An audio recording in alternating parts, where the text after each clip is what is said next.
He shook my hand. Firm grip, false confidence, sweat at the temples. He didn't recognize me from the photo on the website. Most don't. I keep a ghost profile.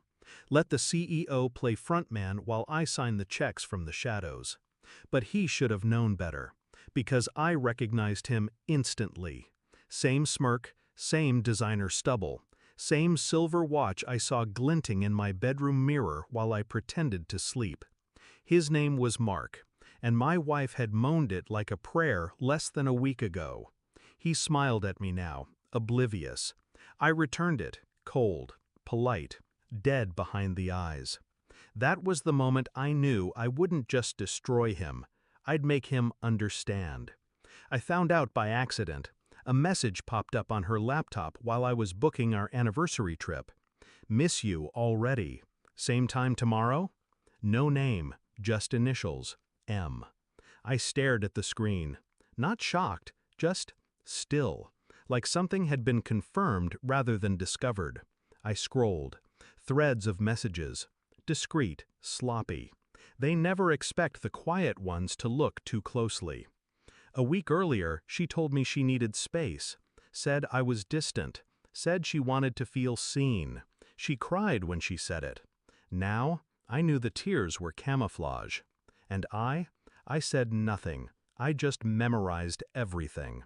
I didn't confront her. I didn't scream. I simply closed the laptop, booked the trip anyway, and started building the trap.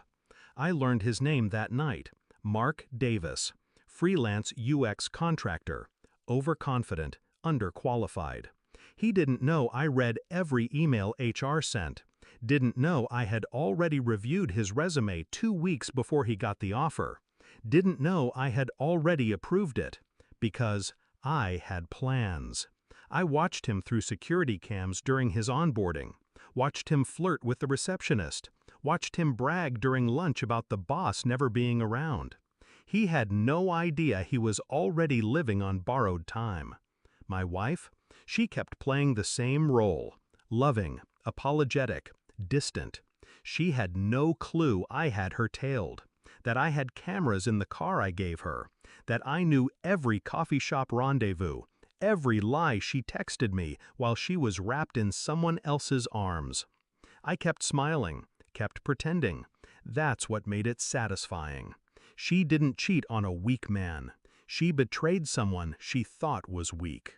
He walked into the Monday strategy session late.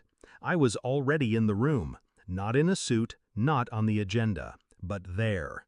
The room fell quiet. He froze when he saw me. I watched the recognition spread across his face like a slow poison.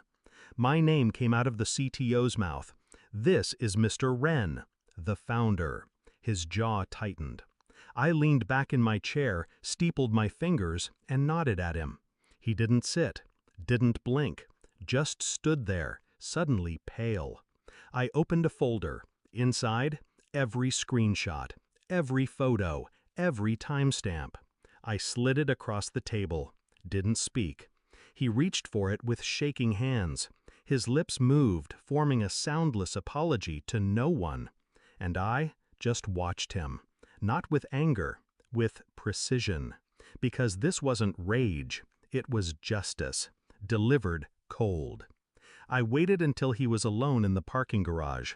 The lights flickered above us like a heartbeat slowing to a stop. He turned when he heard my footsteps. Look, I raised a hand. He shut up.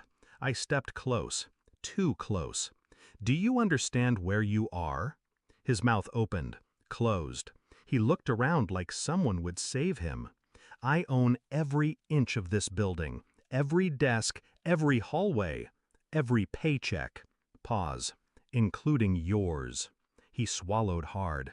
It was a mistake. I nodded. Yes, it was. He thought that was it, that I'd let him walk away. But I leaned in and whispered, "Check your inbox." He did, right there in front of me. Termination letter, effective immediately. But it didn't end there, because attached was a formal notice sent to his wife. Yes, his wife. Turns out liars attract each other. She knew nothing. Until Now. His face crumpled. I walked away, didn't look back. She asked me that night why I was so quiet, why I'd been distant lately. I looked at her, really looked, and realized I felt nothing. Not hate, not heartbreak, just clarity. I smiled. Just tired, I said. Then I kissed her forehead, packed a bag, left the keys on the counter. She wouldn't understand the silence, would panic when he stopped responding, would scream when the truth found her inbox. But I wouldn't be there. I had already left, long before my body did. The last lie she ever told me was that I didn't matter. The truth? I was the one holding all the strings. And now I had finally cut them.